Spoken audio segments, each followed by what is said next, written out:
ডলারের সাম্রাজ্য শেষের পথে আমেরিকা, তা নিয়ে তারা চিন্তায় পড়েছে। ওয়াশিংটন ডিসি চিন্তায় রয়েছে। এর মাঝে আবার আমেরিকার কপালে চিন্তার ভাঁজ।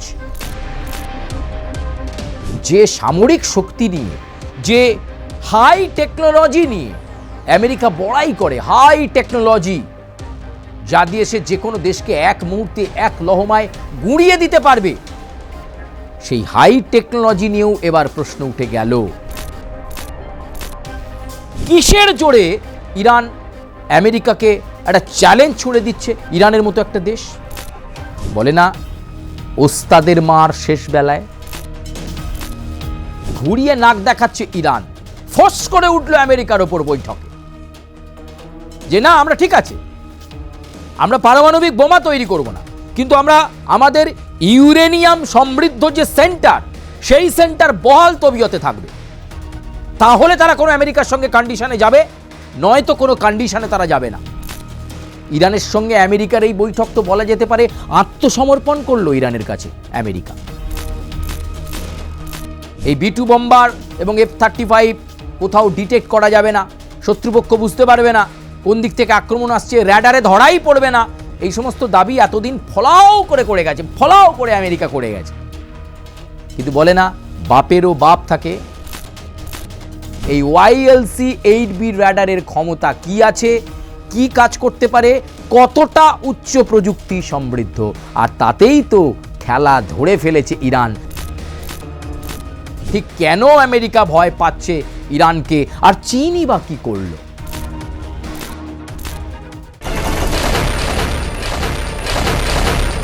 নমস্কার, আমি সুচারু, আর আজকের রণক্ষেত্রে আপনাদেরকে স্বাগত জানাই। আজকের রণক্ষেত্রে আমরা যে বিশেষ প্রতিবেদনের উপর নজর রাখব, আপনাদের কাছে বিস্তারিত অবশ্যই আসব, এবং আজকের পর্বে আমরা আবার যুদ্ধাস্ত্র এবং সামরিক শক্তি নিয়ে আলোচনা করব। আমরা জানি যে এই বিশ্বে বা এই গোটা বিশ্বে বিভিন্ন দেশ তারা নিজেদের মতো করে সামরিক শক্তিতে বিভিন্ন সময়ে বলীয়ান হয়েছে, এবং যার কাছে যত আধুনিকতম অস্ত্র, যার কাছে যত আধুনিকতম যুদ্ধাস্ত্র এবং টেকনোলজি রয়েছে, সে তত বেশি দাপট দেখিয়েছে এই বিশ্বে। দাপট বলতেই যার কথা মনে পড়ে যায়, আপনারা কথায় কথায় যে দেশটার কথা ভাবেন সেই আমেরিকার কথা। কিন্তু সেই আমেরিকার অবস্থা এখন একদম ভালো নয়, একদম ভালো নয়। একদিকে ভারতের পেছনে কাঠি করতে গিয়ে নিজেদেরই বিভিন্ন ক্ষেত্রে কাঠি হয়ে যাচ্ছে, যেভাবে বিকল্প অর্থনীতির জায়গা ভারতবর্ষ তৈরি করেছে। এবং সম্প্রতি যে পূর্ববর্তী প্রতিবেদনে আমরা দেখিয়েছি আপনাদেরকে, IMF তার রিপোর্টে বিশ্ব অর্থনীতিতে জিডিপির যে পরিসংখ্যান দেখানো হয়েছে এবং বিশ্ব অর্থনীতিতে যে কন্ট্রিবিউশন দেখানো হয়েছে, সেখানে চীনের পরেই ভারত এবং আমেরিকা অনেক পেছনে। বলে একদিকে এই ডলারের সাম্রাজ্য শেষের পথে আমেরিকা, তা নিয়ে তারা চিন্তায় পড়েছে। ওয়াশিংটন ডিসি চিন্তায় রয়েছে। এর মাঝে আবার আমেরিকার কপালে চিন্তার ভাঁজ। আর এবার আমেরিকার কপালে চিন্তার ভাঁজ কে ফেলে দিল? কেন চিন্তার ভাঁজ পড়ে গেল? একদিকে ডলার সাম্রাজ্য সামলাতে হাঁসফাঁস অবস্থা। আমেরিকা বুঝতে পারছে যে বিভিন্ন দেশ তার কাছে চ্যালেঞ্জ হয়ে যাচ্ছে।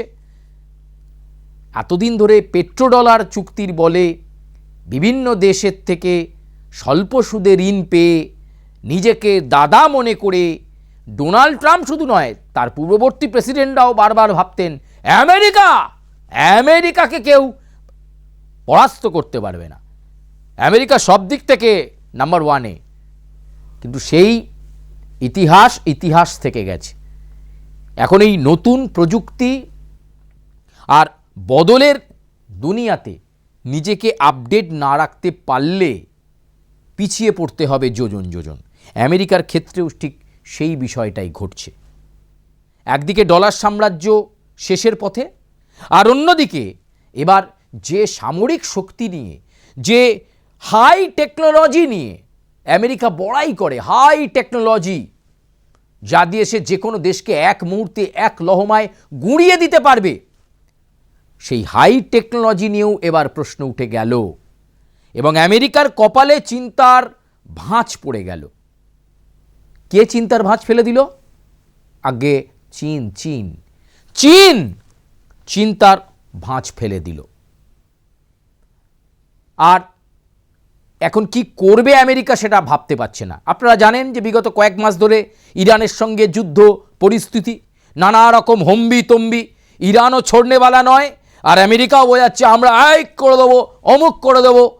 কিন্তু এই মুহূর্তে দাঁড়িয়ে ইরানে রাজধানী মাস্কাটেতে একটা গোপন বৈঠক হয়ে গেল দু দেশের মধ্যে। ডোনাল্ড ট্রাম্পের প্রতিনিধিরা আর অন্যদিকে ইরানের পররাষ্ট্র দপ্তর তো বটেই, এমনকি যারা উচ্চ মানের কূটনীতিবিদরা রয়েছেন তাদের মধ্যে এবং আমেরিকার প্রতিনিধিদের মধ্যে ইরানের মাস্কাটে বৈঠক হলো। কি নিয়ে বৈঠকে আলোচনা? মৌলিক বিষয়, পারমাণবিক বোমা তৈরি করো না। ইরান বলছে, ইরান আমেরিকাকে বৈঠকে কার্যত চমকে দিয়ে বলছে পারমাণবিক বোমা তৈরি করব না, কিন্তু আমরা ইউরেনিয়াম সংগ্রহ করা বন্ধ করব না। ইউরেনিয়াম কিসের কাজে লাগে? পারমাণবিক বোমা বা পারমাণবিক শক্তি তৈরি করতে কাজে লাগে। অর্থাৎ ঘুরিয়ে নাক দেখাচ্ছে ইরান। ফোর্স করে উঠল আমেরিকার ওপর বৈঠকে যে না, আমরা ঠিক আছে, আমরা পারমাণবিক বোমা তৈরি করব না, কিন্তু আমরা আমাদের ইউরেনিয়াম সমৃদ্ধ যে সেন্টার, সেই সেন্টার বহাল তবিয়তে থাকবে। তাহলে তারা কোনো আমেরিকার সঙ্গে কন্ডিশনে যাবে, নয়তো কোনো কন্ডিশনে তারা যাবে না। এই এতটা সাহস ইরান পেল কি করে আমেরিকাকে চমকানোর মতো? ডোনাল্ড ট্রাম্প যখন তার প্রতিনিধিদের পাঠিয়েছেন, কে কে ছিল বৈঠকে জানেন? আমেরিকার মিলিটারির পক্ষ থেকে একদম মোস্ট সিনিয়র অফিসিয়ালস তিনি উপস্থিত। ডোনাল্ড ট্রাম্পের জামাই তিনি চলে গেছেন ইরানের মাস্কাটে, ইরানকে বোঝানো সোজানো ঠান্ডা করবার জন্য। এছাড়াও আরও একাধিক অফিসিয়ালস, কূটনৈতিক পর্যায়ের অফিসার। এক কথায় ইরানের সঙ্গে আমেরিকার এই বৈঠক তো বলা যেতে পারে আত্মসমর্পণ করলো ইরানের কাছে আমেরিকা। এরকম একটা পরিস্থিতিতে আমেরিকা পৌঁছে গেছে এবং ইরান বৈঠকে যে এরকম চমকে দেওয়ার মতো কথা বলতে পারে, অবাক হয়ে যাচ্ছে আমেরিকা। কিসের জোরে ইরান আমেরিকাকে একটা চ্যালেঞ্জ ছুড়ে দিচ্ছে? ইরানের মতো একটা দেশ যেখানে প্রযুক্তিতে সমৃদ্ধ আমেরিকা বারবার বলে যে তাদের B-2 বম্বার আর F-35 দিয়ে ইরানের ইউরেনিয়াম সেন্টারগুলো গুঁড়িয়ে দিয়েছি, আগামীতেও গুঁড়িয়ে দেবো। আর ইরান বলছে আর আগামীতে সাহস দেখিও না, দুঃসাহস দেখালে তোমাদেরও কপালে দুঃখ আছে। আমেরিকাকে স্পষ্ট এই বার্তা ইরান কিন্তু দিয়ে দিল এই ইরান এবং আমেরিকার বৈঠকে মাস্কাটে। আমেরিকা ভেবেছিল বেশ বুঝিয়ে সুঝিয়ে সমঝোতা করে আপাতত থামানো যাবে, কিন্তু মাস্কাটের যে বৈঠক ইরানের রাজধানী, সেই বৈঠক নিষ্ফলা। দ্রুত মার্কিন প্রশাসন নোটিশ জারি করল, ইরানে যে সমস্ত আমেরিকান নাগরিকরা রয়েছেন দ্রুত ইরান ছেড়ে আমেরিকায় ফিরে আসুন। এত ভয় পেয়ে গেছে আমেরিকা। বলে না ওস্তাদের মার শেষ বেলায়, সেই ওস্তাদের মার পড়েছে আমেরিকার ওপর। সেই ওস্তাদের মার পড়েছে, রাতের ঘুম উড়ে গেছে আমেরিকার। বিশ্ব অর্থনীতিতে তলানিতে চলে গেছে আমেরিকা। সামরিক শক্তিতেও ইরানের মতো একটা দেশ তাকে চমকাচ্ছে। ইরানের রাজধানীতে গোপন বৈঠক, সেই বৈঠকে কোনো মাথা নোয়ায়নি ইরান। বলে দিয়েছে আমরা ইউরেনিয়াম যে সেন্টার, সেই ইউরেনিয়াম সেন্টার বজায় রাখবো, ঠিক আছে, পারমাণবিক বোমা তৈরি করব না, কারণ ইউরেনিয়াম শক্তি আমরা রাখবো। আমেরিকা বলছে না, বলে ঠিক আছে ঠিক আছে, F-35 B-2 বম্বার আনুন, আমরাও দেখে নিচ্ছি, আমরাও বুঝে নিচ্ছি।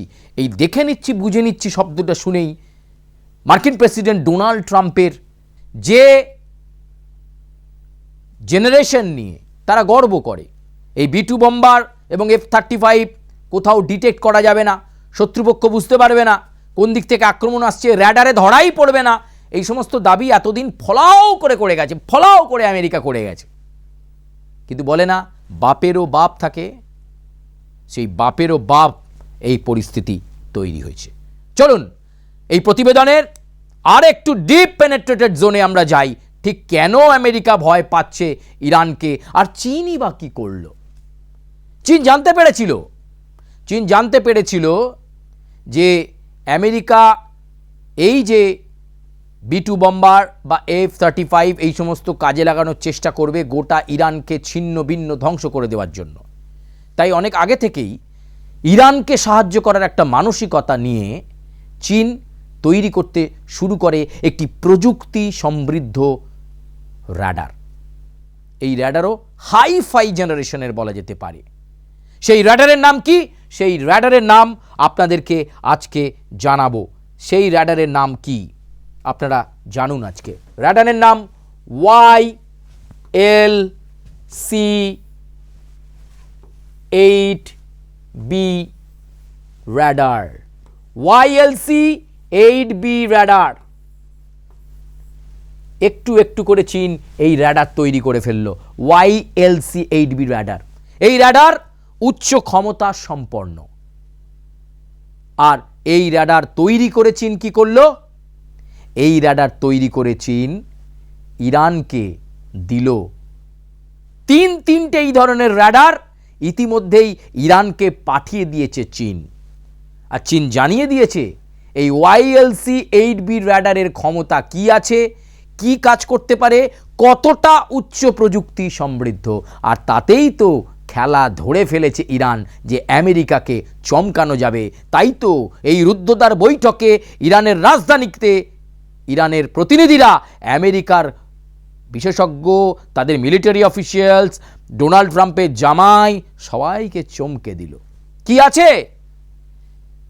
এই সেই র্যাডার আপনারা দেখতে পাচ্ছেন, YLC-8B র্যাডার। আপনারা ছবিতে দেখতে পাচ্ছেন উচ্চ প্রযুক্তি ক্ষমতা সম্পন্ন, যেটা চীন ইতিমধ্যেই দিয়ে দিয়েছে। আপনারা সেই র্যাডারের ছবি এই মুহূর্তে এখানে দেখতে পাচ্ছেন যে একেবারে এসে পৌঁছেছে ইরানের হাতে তিনটে র্যাডার ইতিমধ্যেই এসে পৌঁছে গিয়েছে। এই র্যাডারের কাজ হবে B2B এবং সেই সঙ্গে F-35, অর্থাৎ B2 বম্বার এবং F-35কে ডিটেন করতে পারে। অর্থাৎ কোন দিকে আসছে, কোন দিক থেকে আসছে অনেক আগে রিয়েল টাইম বলে দেবে এই র্যাডার যে কোন দিক থেকে আক্রমণ আসছে, এবং B2 বম্বারই হোক বা F-35 হোক। আমেরিকা বলে না যে ডিটেন করা যাবে না, বোঝা যাবে না, অতর্কিতে আক্রমণ করে আবার সেটা ফিরে গিয়ে সবাই চা কফি খাবে। আগে না, এবার সেটা হবে না। চীনের এই YLC-8B র্যাডার যেটা ইরানের হাতে তিনখানা পৌঁছে গেছে, এই র্যাডার বলে দেবে আমেরিকার অভিসন্ধি কি, এবং যখনই উল্টো দিক থেকে B2 বম্বার বা F-35 মতো আমেরিকার প্রযুক্তি সমৃদ্ধ ফাইটার ছুটে আসবে, কার দিকে? ইরানের দিকে যখন ছুটে আসবে, তখনই কিন্তু এই র্যাডার রিয়েল টাইম একদম বলে দেবে যে আসছে, কতক্ষণের মধ্যে ঢুকছে, কি পরিস্থিতি তৈরি হচ্ছে, ধ্বংসলীলাটা কেমন করতে পারে, এটা অনেক আগাম জানিয়ে দেবে। আর আগাম জেনে যাওয়ার ফলে ইরান তার ফাইটার জেটের মাধ্যমে মুহূর্তের মধ্যে ধ্বংস করে দিতে পারবে সব কিছু। আপনারা জানেন শত্রুপক্ষের যদি পদক্ষেপ আপনি আগাম আঁচ করে ফেলেন তাহলে অসুবিধে হবে না তাকে ঠেকানো এবং পাল্টা জবাব দিতে। এই হেল্পটা চীন করে দিয়েছে ইরানকে। শুধু তাই নয়, ইরান আরও গুরুত্বপূর্ণ হেল্প পেয়েছে। চীন কিন্তু আরও গুরুত্বপূর্ণ জিনিস ইরানকে দিয়েছে। শুধুমাত্র এই YLC-8B র্যাডার নয়, এই YLC-8B র্যাডার ছাড়াও satellite image, real time satellite image system, এই রিয়েল টাইম স্যাটেলাইট ইমেজ সিস্টেমও চীন দিয়ে দিয়েছে ইরানকে। বলেছে চলো পাশে আছি। কারণ চীন আন্দাজ করতে পেরেছিল আমেরিকা ইরানকে চমকাবে, আর সেই চমকানোর সময় ইরানকে যদি পাল্টা জবাব দিতে হয় তাহলে তার হাতে স্ট্রংগেস্ট, তার হাতে অত্যাধুনিক ক্ষমতা সম্পন্ন যুদ্ধাস্ত্র থাকতে পারবে, যা থেকে আমেরিকা ভয় পাবে। আর এক্ষেত্রে সেটাই হয়েছে। চীন ইরানকে এমন জিনিস দিল, র্যাডার, আর তার সঙ্গে দিল স্যাটেলাইট ইমেজের ইনফরমেশন বা তথ্য, যাতে করে, এবং শুধু তাই নয়, একাধিক আরও গুরুত্বপূর্ণ জিনিস ইরানের হাতে পৌঁছে দিয়েছে চীন। কারণ চীন চাইছে আমেরিকার বুকে ভয় ধরুক, আর ইরান সেই ভয় ধরিয়ে দিতে সফল হয়েছে।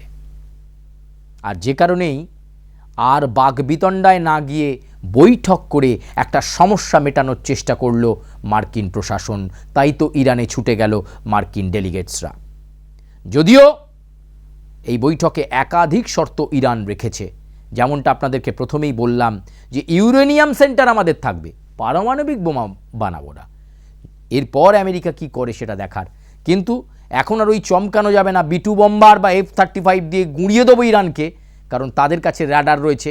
পাল্টা প্রত্যাঘাতের জন্য কিন্তু প্রস্তুত রয়েছে ইরান, এবং ইরান এটা তাদের ঠারে ঠোরে, তাদের ভাবভঙ্গিতে আমেরিকাকে বুঝিয়ে দিয়েছে তারা লড়াইয়ের মাটিতে একেবারে বিনা যুদ্ধে নাহি দেব সূচাগ্র মেদিনীর মতো পরিস্থিতি তৈরি হয়েছে। এই রাডারের ইনস্টলেশনস হয়ে গেছে, পরীক্ষা নিরীক্ষা করে দেখা হয়ে গেছে যে চীন থেকে যে YLC-8B রাডার এসেছে তার ক্ষমতা টেস্টিং হয়ে গেছে।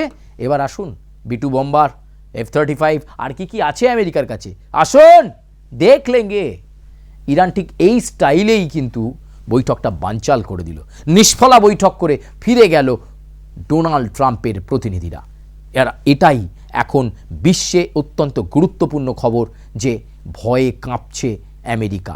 চীনের সাহায্যে ইরান ফিরে পেল যেন শক্তি। চীনের এই গুরুত্বপূর্ণ সময়ে এই গুরুত্বপূর্ণ বন্ধুত্বপূর্ণ আচরণ, এবং একদিকে চীন একদিকে রাশিয়া, মাঝখানে ইরান, ফলে আমেরিকা সাধু সাবধান। এই পরিস্থিতি এই মুহূর্তে চলছে, যার ফলে চিন্তার ভাঁজ পড়েছে মার্কিন প্রেসিডেন্ট ডোনাল্ড ট্রাম্পের কপালেও।